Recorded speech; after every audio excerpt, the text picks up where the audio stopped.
راتوں میں چوکوں میں جاگ جاگ کر چبوتروں پر بیٹھ بیٹھ کر محفلیں سجا سجا کر دین کی باتیں کرتے ہیں، مگر افسوس صبح فجر کی نماز میں ایک کا بھی ٹھکانہ نہیں دکھتا۔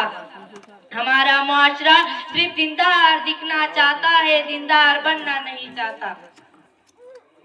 ہاں بھائی، آپ صحیح بات کر رہے ہو۔ انشاءاللہ میں آپ کے ساتھ آپ کے مکتب میں آؤں گا اور دینی تعلیم حاصل کروں گا اور دین کے مطابق اپنی زندگی گزاروں گا۔